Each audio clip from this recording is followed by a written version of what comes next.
نحمده ونستعينه ونستغفره ونؤمن به ونتوكل عليه ونعوذ بالله من شرور أنفسنا ومن سيئات أعمالنا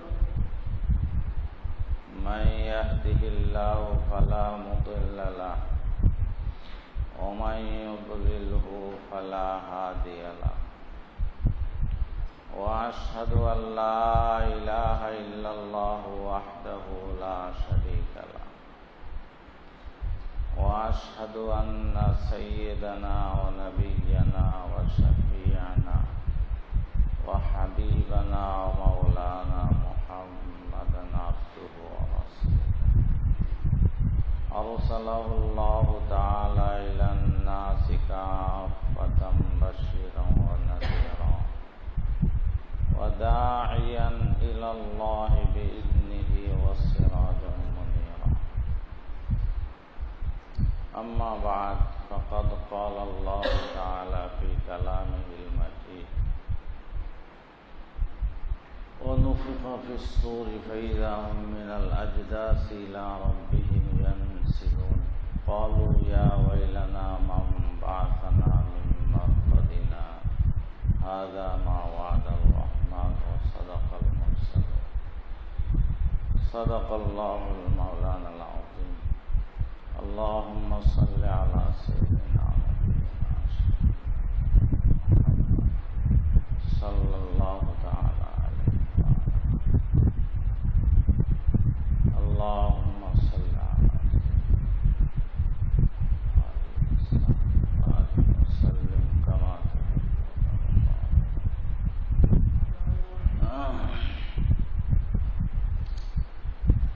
মোহতারাম হাজিরিন, গত জুমায় বিক্ষিপ্ত কিছু আলোচনা আসছে। তার মধ্যে একটা কথা রয়ে গেছে যে সূরা ইয়াসিনে আল্লাহ রাব্বুল আলামিন যে কবরবাসীদের সম্পর্কে তাদের কথা নকল করছেন এইভাবে যে তারা বলবে, হায় সর্বনাশ, আমাদেরকে আমাদের নিদ্রাস্থল থেকে কে উঠালো, বের করলো। এই কবরকে নিদ্রাস্থল কেন বলা? যেটার কারণে বলছিলাম যে এক ডাক্তার সাহেবে এই মত অবলম্বন করছে যে কবরের কোনো আযাব নাই। একটু বাড়ায় দেব, কবরের কোনো আযাব নাই। হাদিসকে অস্বীকার করে, অন্যান্য আয়াতকে অস্বীকার করে, এক পেশে পড়ালেখা, এভাবে আরেকটু কম। এই আয়াতের একটা জবাব আমাদেরও জানতে হবে যে নিদ্রাস্থল বলা হইল কেন কবরকে।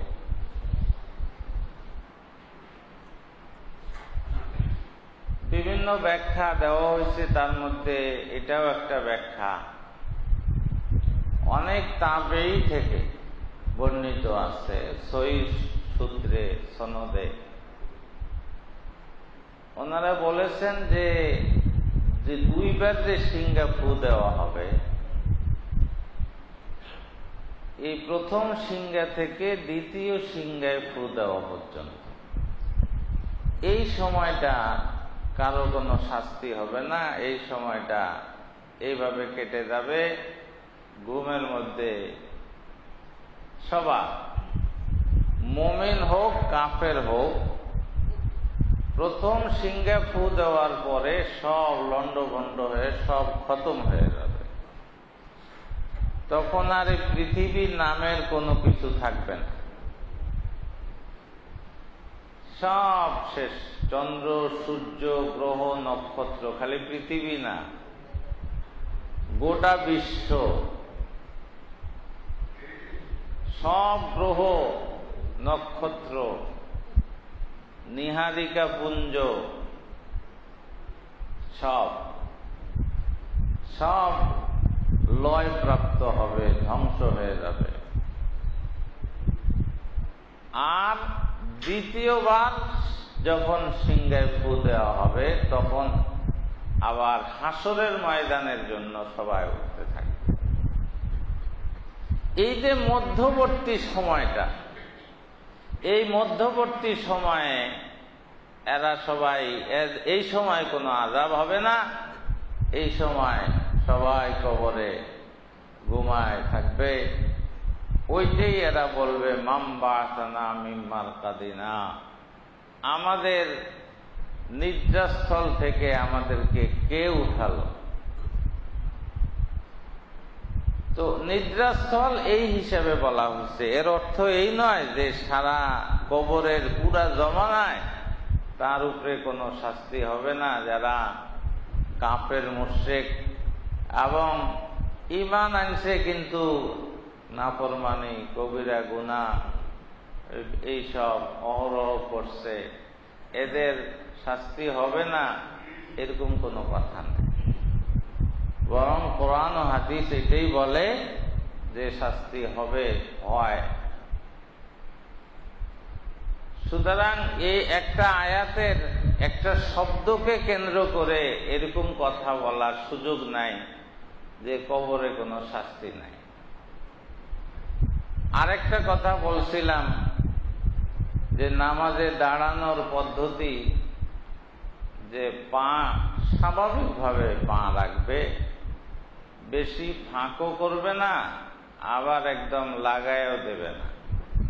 প্রত্যেকের স্বাস্থ্য শরীর অনুপাতে পা রাখবে। কিছু কিছু মানুষ একটা হাদিসের ভুল অর্থ করে মানুষকে ভুল বোঝায়। সেটা হলো, একটা হাদিসে পায়ের সঙ্গে পা মেলানোর কথা আছে, পায়ের সঙ্গে পা মেলানো, এটা আছে হাদিসে। কিন্তু মেলানোর অর্থ লাগায়া দেওয়া না, মেলানোর অর্থ হইল সমান্তরাল করা, একদম সমান হয়ে দাঁড়াবে। এই যে কথাটা, এই কথাটা না বোঝার কারণে ওরকম একটা ভুল বুঝাবুঝি সৃষ্টি হচ্ছে। এটা সহজে আমরা জানতে পারি আরো কিছু এই বিষয়ের হাদিস সামনে রাখলে। যেমন একটা হাদিসে কাঁধকে কাঁধের সঙ্গে মিলাইতে বলছে। সবাই পারবে? আপনি খাটো, আরেকজন লম্বা উঁচা, কাঁধের সঙ্গে কাঁধ মিলবে? তো কাঁধের সাথে কাঁধ লাগাইছে, এখন কি এই বেচারা নিচে পিড়ি রেখে তারপরে নামাজও এখানে সোজা উপরে উঠবে নাকি? এর অর্থ কি তাইলে? এর অর্থ হইল একদম বরাবর সোজা হয়ে যায়। তো কাঁধ বরাবর মিলাইলে তো মানুষ বুঝতে পারে, ওর কাঁধের দেখা না পাও, কিন্তু একটা তো আছে, এই বরাবর তার কাঁধ, এই হিসাবে তার কাঁধ একটা মিল। ঠিক ওইরকম ভাবে হাদিস শরীফে এটা আছে, হাঁটুকে হাঁটুর সঙ্গে মিলাইতে পারবেন? দুইজন দাঁড়ায় দেখেন না, হাঁটু মিলাইয়া দেখেন, জান বাইরে হয়ে দেখবেন। হাঁটুকে হাঁটুর সঙ্গে রাখবা, বের রাখবা, হাঁটুকে হাঁটুর সঙ্গে মিলাইতে বলছে। এটা অসম্ভব। আর এই অসম্ভব বিধায় বুঝতে হবে যে হাদিসের মর্মটা কি। হাদিসের মর্ম হইল সমান হয়ে দাঁড়া। ঠিক ওরকম ভাবে কাঁধকে কাঁধের সঙ্গে মিলাইতে বলছে। কাঁধ বলে ওই যে পায়ের যে গোড়ালির উপরের যে হাড্ডিটা, হাড়টা যেটা বাইরে থাকে, ওইটাকে আরেকজনের তার সঙ্গে মিলাইতে বলছে। পারবেন? আমি ওই দিন দুইজনকে দাঁড় করাই দিছিলাম, এইটা সম্ভব না। এই গিরার এই হাড়কে আরেকজনের সঙ্গে লাগানো, এটা সম্ভব না। তো হুজুর সাল্লাল্লাহু আলাইহি ওয়াসাল্লাম কি অসম্ভব কাজের আদেশ দিচ্ছেন? এর থেকেই তো বোঝা যায় যে এর অর্থ হইল কি সমান। এখন আরবের ওলামায়ে কেরামও বলতেছেন, সালেহ উসাইমিন রহমতুল্লাহ আলাইহি, আরবের বহু শীর্ষস্থানীয় আলেমদের একজন, তিনি বলছেন এইটা, যে এর অর্থ কাতার একদম সমান করা, একজনের পায়ের সঙ্গে আরেকজনের পা লাগায়া দেওয়া, এটা উদ্দেশ্য নয়। কিন্তু কিছু মানুষ ভুল বুঝে ওই এক পেশে অধ্যয়ন যারে বলে ওই হাদিস থেকেই বাস এক টুকরা নেয়া সেখান থেকেই বুঝছে যে কানি আঙ্গুল আরেকজনের কানের আঙ্গুলের উপরে উঠাইয়া দেয়, কেমন অস্বস্তিকর অবস্থা একটা। এটা ঠিক না। সমান হয়ে দাঁড়াবে, সোজা হয়ে দাঁড়াবে এবং শরীরের অবস্থা অনুপাতে দাঁড়াবে, আরামে দাঁড়াবে। এটাই হলো দাঁড়ানোর স্বাভাবিক নিয়ম। দাঁড়ায়া আরেকটা বিষয় আসছে, হাত কোথায় রাখবে। ইশারা করছিলাম আমি সংক্ষেপে, এটা এর আগেও আলোচনা হয়েছে যে ইমাম বুখারী রহমতুল্লাহ আলাইহির উস্তাদ আছেন ইসহাক ইবনে ইব্রাহিম। ইসহাক ইবনে রাহওয়াইও বলা হয় ওনাকে। ওনার হাদিসের কিতাবও আছে, মুসনাদে ইসহাক বলা হয়। মুসনাদে ইসহাক, ইসহাক রহমতুল্লাহ আলাইহি রচিত মুসনাদ হাদিসের গ্রন্থ। ইসহাক রহমতুল্লাহ আলাইহি এরকম প্রসিদ্ধ মুহাদ্দিস এবং এত উঁচু মানের ছিলেন যে ওনার কাছে যখন ইমাম বুখারী রহমতুল্লাহ আলাইহি পড়ালেখা করার জন্য যাতায়াত করেন হাদিস শেখার জন্য, তো ওই টাইমে একবার ইসহাক রহমতুল্লাহ আলাইহি এরকম করছিলেন, তামান্না আকাঙ্ক্ষা প্রকাশ করেছিলেন যে কেউ যদি রাসূল সাল্লাল্লাহু আলাইহি ওয়াসাল্লামের সহিহ হাদিসগুলো এক জায়গায় জমা করে দিত বড় ভালো হইত। বিক্ষিপ্তভাবে বিভিন্ন গ্রন্থে আছে, এক গ্রন্থে এগুলি জমা করে দিলে। তো ওনার ওই আকাঙ্ক্ষার কথা শুনে ইমাম বুখারী রহমতুল্লাহ আলাইহি ওনার বুখারী শরীফ সংকলন করছেন। এরপরে আরো অনেকেই করছেন, ইমাম মুসলিম করছেন, আরো অনেকে। তো এই যে একটা ওনার দিলের তামান্না, এটা বাস্তবায়ন করছেন ইমাম বুখারী রহমতুল্লাহ আলাইহি। ওই সময় উনি ইসহাক রহমতুল্লাহ আলাইহির কাছে পড়তেন। এই ইমাম বুখারীর এই উস্তাদ, শিষ্য, মুহাদ্দিস ও ফকিহ ওনার জমানায় উনি এই উক্তি করছেন যে তাহতা সুররা আকওয়া ফিল হাদিস ওয়া আকরাব ইলা তাওয়াজু। নাভির নিচে হাত বাঁধা হাদিসের দিক থেকেও শক্তিশালী, অধিক শক্তিশালী, ওয়া আকরাব ইলা তাওয়াজু এবং বিনয়েরও নিকটতর। দুইটা জিনিস বলছেন। একটা হইল হাদিসের বিচারে, এই ব্যাপারে যতগুলো হাদিস পাওয়া যায় এর মধ্যে সবচেয়ে মজবুত হাদিস হইল কোথায়? নাভির নিচে হাত বাঁধার হাদিসগুলো। দ্বিতীয়ত এটা বিনয়ের নিকটতর, বিনয়ের অধিক কাছাকাছি। নামাজ এটা বিনয় প্রকাশের জায়গা। সবাই আমরা এটা জানি যে নামাজ নিজের দীনতা, হীনতা, ক্ষুদ্রতা, হেয়তা প্রকাশের জায়গা হইল নামাজ। আল্লাহর সামনে বান্দা যত নিজেকে ক্ষুদ্র করার যত প্রয়াস, চেষ্টা এখানে, আর ওইটারই পন্থা আল্লাহ পাক পরওয়ারদিগার দিয়ে দিচ্ছেন যে কিভাবে তার এটা সে প্রকাশ করবে। নামাজে বিনয়ের কাছাকাছি হইল নাভির নিচে হাত বাঁধা। আমরা সকলেই জানি যে কারো সামনে, এখন তো এগুলি কমে গেছে, আগের আমলে যারা দাপুটে মানুষ ছিল, প্রভাবশালী রাজা, বাদশাহ, জমিদার, দেখেন যে এখনো ছবিতে দেখা যায় মানুষ সামনে এইভাবে দাঁড়াইতো। এমনি দাঁড়াইতো না কেউ, কিভাবে দাঁড়াইতো? এইভাবে। ঠিক না কথাটা? বিনয় প্রকাশেরই, বিনয় প্রকাশে, এভাবে বিনয় প্রকাশ পায়। বিনয় এই জন্য ইসহাক রহমতুল্লাহ আলাইহি, ইসহাক রহমতুল্লাহ আলাইহি কার উস্তাদ? এই কিছু মনে রাখেন, ইমাম বুখারী রহমতুল্লাহর উস্তাদ। শীর্ষ মুহাদ্দিস ওই জমানা। এমন না যে হানাফি কেউ বলে ফেলছে এই কথাটা হাসানা মিশা। আর ইসহাক রহমতুল্লাহ আলাইহি যে বলছেন এটা ওনার ছাত্র সেটা সংকলন করছেন সেই গ্রন্থ থেকে আমি বলতেছি।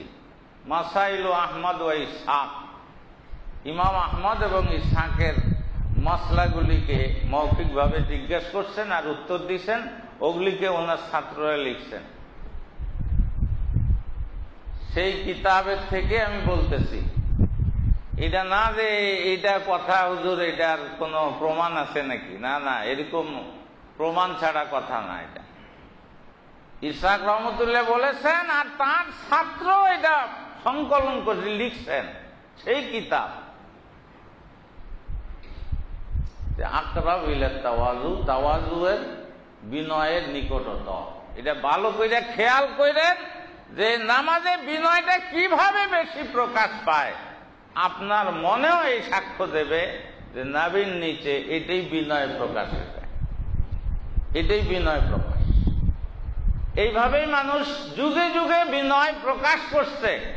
সে প্রকাশ করা তার মানুষের সামনে ঠিক হয়েছে না না হয়েছে সেটা আর এক কথা, কিন্তু প্রকাশ করছে এইভাবে। কিন্তু এইভাবে হাত, আরো অনেকের দেখা যায় মাথায় টুপি নাই, দেখছেন নি আপনারা? মাথায় টুপি নাই, আইসা নামাজে। এটা কি বিনয় হইল? এটা তো দেখলে মনে হয় যে মনে হয় কার লগে কুস্তি লড়বো, এরকম দেখা যায়। বাস্তব কথা যেটা, যে কার সাথে কুস্তি লড়বো, টুপিও নাই মাথা, এইভাবে হাত বাঁধছে। দেখেন কিরকম, এটা বিনয় কখনোই প্রকাশ পায় না। এটা এই জন্য বুঝতে হবে, সহি জিনিস বুঝতে হবে, সঠিকটা বুঝতে হবে, গলত বুঝলে না। এই জিনিসটা হাদিস তো আছে এটার পক্ষে। মুসান্নাফে ইবনে আবি শায়বায় ওয়াইল ইবনে হুজুর রাদিয়াল্লাহু তাআলা আনহুর হাদিস সহিহ সনদে আছে। উনি রাসূল সাল্লাল্লাহু আলাইহি ওয়াসাল্লামকে দেখছেন ওয়াদা ইয়াদাহু তাহতা সুররা। হুজুর সাল্লাল্লাহু আলাইহি ওয়াসাল্লাম তাকবীর বেঁধে হাত নাভির নিচে বাঁধছেন। তো এগুলি নিয়ে এই সন্দেহের কোনো নাই, বা এটার ব্যাপারে সন্দেহ আমি আরেকটাকে অবলম্বন করব এটারও কোনো সুযোগ নাই। আর এগুলি মুস্তাহাব কাজ।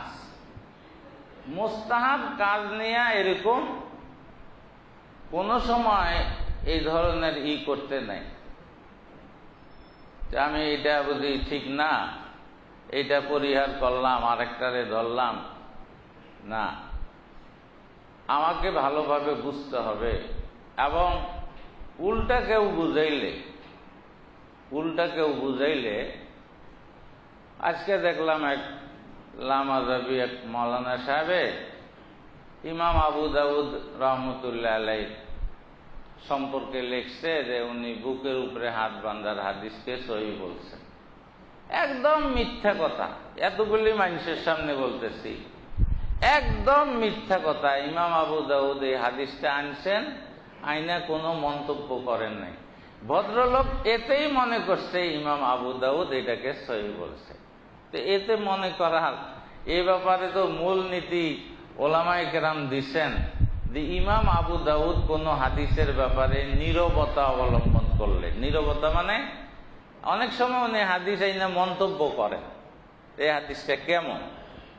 কখনো কখনো হাদিস এনে নীরবতা অবলম্বন মানে মন্তব্য করা ছাড়াই হাদিসটা কি করেন, উদ্ধৃত করেন। এতে কইরা ওই ভদ্রলোক বুঝছে যে সহিহ। এখন যে কোনো সাধারণ মানুষের সামনে যদি মাওলানা সাহেব বলে যে ইমাম আবু দাউদ এই হাদিসকে সহিহ বলছে, এই সাধারণ বেটার কি বুঝার ক্ষমতা আছে? এত মনে করবো যে হুজুর বলতেছে ইমাম আবু দাউদ এটাকে সহিহ বলছে, এতটুকুই তো। এভাবেই তো অনুসরণ করা ছাড়া সাধারণ মানুষের উপায় নেই। ওই মিথ্যা কথা বলছে, মিথ্যা কথাই তার মানতে হবে, মিথ্যা কথাই। মিথ্যা কথাই তারে বিশ্বাস করতে হবে।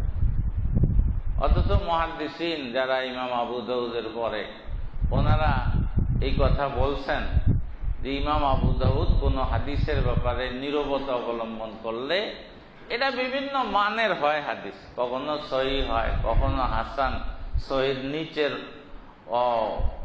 স্তরের হয়, কখনো জয়ীফ হয়, কখনো চরম পর্যায়ের জয়ীফও হয়, চরম পর্যায়ের দুর্বল। তো এটা আপনার যারা বিশেষজ্ঞ, যারা হাফেজ শামসুদ্দিন জাহাবি রহমতুল্লাহ আলাইহি, হাফেজ ইবনে হাজার আসকালানী রহমতুল্লাহ আলাইহি, ওনারা এই সম্পর্কে মূলনীতি বর্ণনা করে গেছেন। সেগুলি কেউ না বুঝে না যাই না এমনি বাস ইমাম আবু দাউদের উদ্ধৃত করার থেকে যদি ধইরা নেয়, এইটা বোকামি। আর এই বোকামি অন্য মানুষ তো বুঝতে পারবে না। সাধারণ মানুষের অন্ধ অনুকরণ করা ছাড়া কোনো গত্যন্তর নাই।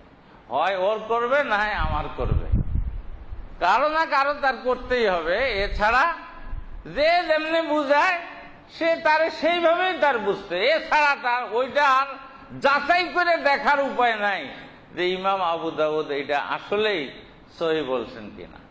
এর বিপরীতে ইমাম আবু দাউদ উনি ইমাম আহমদের মাসলাগুলিরে জমা করছেন, সংকলন করছেন।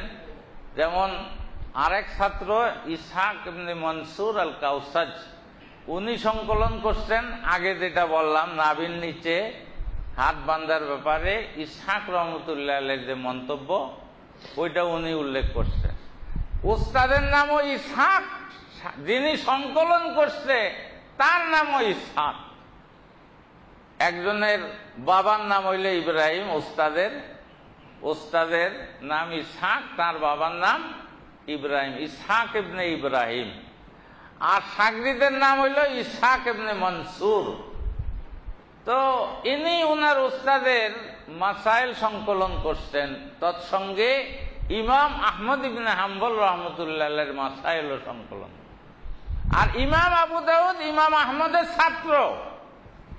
ইমাম আবু দাউদ রহমতুল্লাহ আলাইহি ওনার এই মাসাইল সংকলনে ইমাম আহমদ থেকে যে মাসলাগুলো উনি শুনছেন, জিজ্ঞেস করছেন, উনি উত্তর দিচ্ছেন, সেগুলিকে লিখে ফেলছেন, কলমবন করছেন। সেখানে ইমাম আবু দাউদ রহমতুল্লাহ আলাইহি ইমাম আহমদ থেকে এই কথা উল্লেখ করছেন যে বুকে উপরে বুকে হাত বান্ধা হইল মকরুহ। ইমাম আহমদকে মুহাদ্দিস হিসাবে, ওনার জমানার শীর্ষ মুহাদ্দিস হিসাবে গণ্য করা হয় এবং 30,000 হাদিসের মুসনাদ, ওনার হাদিসের কিতাব তো এখন 52 খণ্ডে আপনার বাইর হইছে। 52 খণ্ডে ওইটার টিকা টিপ্পনী সহ শায়েখ সোয়াইব আরনাউত তিনি তাহকিক করে সম্পাদনা এবং টিকা সংযোজন করে 52 খণ্ডে বাইর করছেন ইমাম আহমদ রহমতুল্লাহ আলাইহির মুসনাদ হাদিসের কিতাব। ইমাম আহমদ স্পষ্ট করে বলছেন যে বুকে হাত বাঁধা মকরুহ। কোন ইমাম আহমদ রহমতুল্লাহ আলাইহি একজন মুহাদ্দিস ফকিহ, তিনি এটাকে মকরুহ বলতেছেন কি জন্য? এখন কইতেছেন না এটাই সুন্নত। কেমন জমানায় এসে পড়লাম। এখন যদি আপনাদের সামনে ইমাম আহমদ এসে দাঁড়াইতেন, তাইলে মানুষ কিরকম তাকে কিভাবে কিরকম মনে করত। ইমাম বুখারী আসতেন, ইমাম মুসলিম আসতেন, তাদেরকে যদি পায়ে বসত মানুষ, সবাই তাকে অনুসরণ করত। এই পুঁটি মাছ, দারকা মাছ, এগুলির রাইখা সবাই ইমাম আহমদ রহমতুল্লাহ আলাইহিকে অনুসরণ করত, যে সত্যিকার হাদিসের হাফেজ এবং হাদিসের এলাল আর দুর্বলতা সম্পর্কে বিশেষজ্ঞ পণ্ডিত ছিলেন। হাদিসের কিতাব লিখছেন, 30,000 হাদিসের সংকলন। সেই মুহাদ্দিস ফকিহ ইমাম আহমদ তিনি বলতেছেন যে বুকে হাত বাঁধা এটা কি মাকরুহ। সুতরাং বেশি বুঝলে চলবে না। এই সব বিষয় সামনে রেখে আমাদেরকে সাধারণ মানুষের জন্য আমি বলছি যে তো চুলচেরা বিশ্লেষণ ওলামায়ে কেরাম পছন্দ করে না। তারা ইমাম সাহেবকে দেখবে, ইমাম সাহেব যদি হাদিস কোরআন সম্পর্কে ব্যুৎপত্তি রাখেন তাকে দেখবে, তার কথা অনুসারে চলবে। আর নতুবা মাসলা মাসাইলের কিতাব এখন সংকলিত এগুলি সামনে রাখবে, দেখবে। এগুলি এখন বুঝায় কি যে একটা হইল ইমাম আবু হানিফার আবিষ্কার করা, আরেকটা হইল রাসূল সাল্লাল্লাহু আলাইহি ওয়াসাল্লামের দেওয়া। এরা দুইটার মধ্যে পার্থক্য করছে। কয়ে ইমাম আবু হানিফার অনুসরণ করবা না এই রাসূল সাল্লাল্লাহু আলাইহি ওয়াসাল্লামের অনুসরণ করবা। দুইটারে কি বানাইছে? এটা এরকম হইল যে এই তুমি ঢাকা যাইবা না রামপুরা যাইবা, কি কন? এই প্রশ্নটা ঠিক আছে যে তুমি কি ঢাকা যাইবা না রামপুরা যাইবা, এটা ঠিক আছে প্রশ্ন? কন্যা তো দেই মফিজ ভাই মানে বুঝতেছে না। এই কথা বলা যায় যে ঢাকা যাইবা না রামপুরা যাইবা, তুমি ঢাকা যাইবা না লালবাগ যাইবা, এটা বলা যায়? আরে রাসূল সাল্লাল্লাহু আলাইহি ওয়াসাল্লামের সুন্নাহই তো সংকলন করছেন কে? ইমাম আবু হানিফা, ইমাম মালিক, ইমাম শাফি, ইমাম আহমদ রহমতুল্লাহ আলাইহি।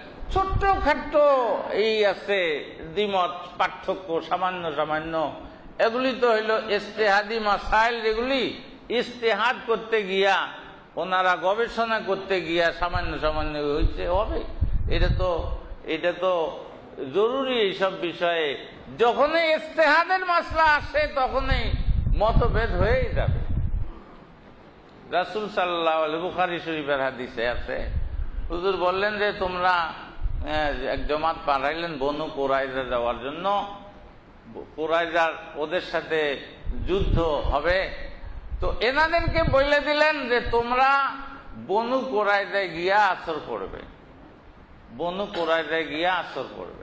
এখন যাইতে রাস্তায় বেলা ডুববে যায়, তো এক জমাত চিন্তা করছে আরে হুজুরের কথার উদ্দেশ্য তো হইল যে আমরা যদি ওখানে পৌঁছতে পারি, ওখানে পৌঁছেই আমরা কি পড়ব?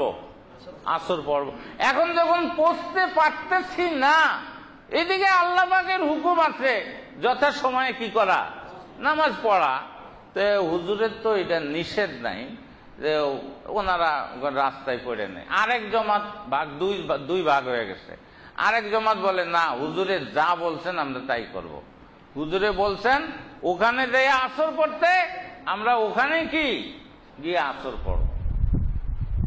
ইখতিলাফ হইল, মতভেদ হইল কিনা কোন? যেহেতু বুঝার বিষয় জিনিসটা, যখনই বুঝার বিষয় আসে তখন স্বাভাবিকভাবে ছোটখাটো এই ধরনের মতভেদ হইতেই পারে। পরবর্তীতে হুজুর সাল্লাল্লাহু আলাইহি ওয়াসাল্লামের কানে যখন খবর আসছে, হাদিস শরীফে আছে ফামা আন্নাফা আদান, কাউরে হুজুরে ভর্ৎসনা করেন নাই, তিরস্কার করেন নাই, যে প্রত্যেকেই ভালো চিন্তা করেই কি করছে? কাজটা করছে। এই একটা বিষয়। তো সুতরাং এই ছোটখাটো কিছু মত পার্থক্য, কিন্তু ওনারা কি করছেন? রাসূল সাল্লাল্লাহু আলাইহি ওয়াসাল্লামের সুন্নাহ কি, এটাই তো ধরার জন্য আপ্রাণ চেষ্টা করছেন। ইমাম আবু হানিফা আলাইহির রহমান যেটা করছেন, রাসূল সাল্লাল্লাহু, ওনার ব্যক্তিগত হইলে তো আমরাই ছুঁড়ে মারতাম। ইমাম আবু হানিফা কোন ছাড়, তাকে আমরা আবার অনুসরণ করব? কেন অনুসরণ করব? ওনার ব্যাপারে কোনো আছে নাকি? উনি রাসূল সাল্লাল্লাহু আলাইহি ওয়াসাল্লামের সুন্নাহ সম্পর্কে পণ্ডিত ছিলেন, যার ফলেই তো উনি যখন আপ্রাণ চেষ্টা করছেন, সর্বোচ্চ চেষ্টা করছেন রাসূল সাল্লাল্লাহু আলাইহি ওয়াসাল্লামের সুন্নাহকে ধরার, উপলব্ধি করার, বুঝার, তাই তো আমরা ওনার মাধ্যমে আমরা রাসূল সাল্লাল্লাহু আলাইহি ওয়াসাল্লামের সুন্নাহর অনুসরণ। ওইরকম ভাবে মালিক রহমতুল্লাহ আলাইহি কি নিজের কোনো কিছু, নিজের পকেট থেকে কোনো কিছু আবিষ্কার করছেন? হাদিস কোরআন সামনে রেখা, হাদিস কোরআনের পণ্ডিত ছিলেন, হাদিস কোরআন সামনে রেখা ফয়সালা করছেন। সুতরাং এই ধরনের কথা যে আবু হানিফাকে অনুসরণ করো না রাসূল সাল্লাল্লাহু আলাইহি ওয়াসাল্লামকে অনুসরণ করো, এটা বোকামি। এক সময় নাম দিছিল এরা মোহাম্মদী, অনেক আগের থেকে বলে আমি মোহাম্মদী।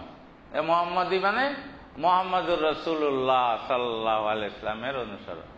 আর হানাফি মানে ইমাম আবু হানিফার অনুসরণ। বাবারে বাবা, হ্যাঁ, নামই তো কইয়া দেয় যে তুমি আবু হানিফা আর উনি একেবারে সরাসরি। তো এখন আরেকজনে এসে নাম বানাইব ইলাহি, আমি ইলাহি গ্রুপের, একদম ডাইরেক্ট আল্লাহ তাআলার কি করি আমি অনুসরণ করি। তো এরকম মুহাম্মদী মানে কোনো নাম হয় নাকি?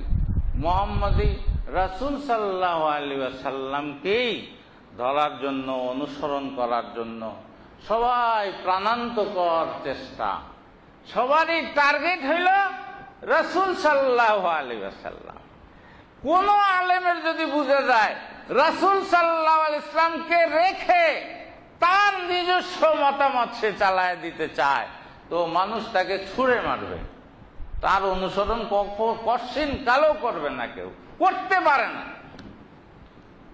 এটা তো হইতে পারে ভ্রান্ত দল যারা আছে, ভ্রান্ত দল, ইসলামের নামে যে খারিজি, রাফেজি, বিভিন্ন ভ্রান্ত দল যারা, তাদের থেকে এটা হইতে পারে যে ওরা ওদের নেতায় যা বুঝেছে যেভাবে কয় সেইভাবেই তারা।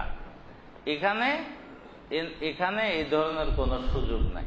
এরপরে 1400 বছর পর্যন্ত উম্মত হাদিস এবং কোরআনের সঙ্গে মিলিয়ে এটা বাস্তবতার আলোকে এটা পরীক্ষা করে দেখছেন যে সব সুন্নাহ সম্মত।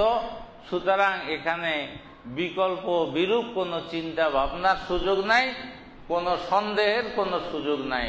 আল্লাহ তাআলা আমাদেরকে বুঝবার তৌফিক দান করেন। ওয়া আখিরু দাওয়ানা আলহামদুলিল্লাহি রাব্বিল আলামিন। আল্লাহু আল্লাহু আল্লাহ আল্লাহু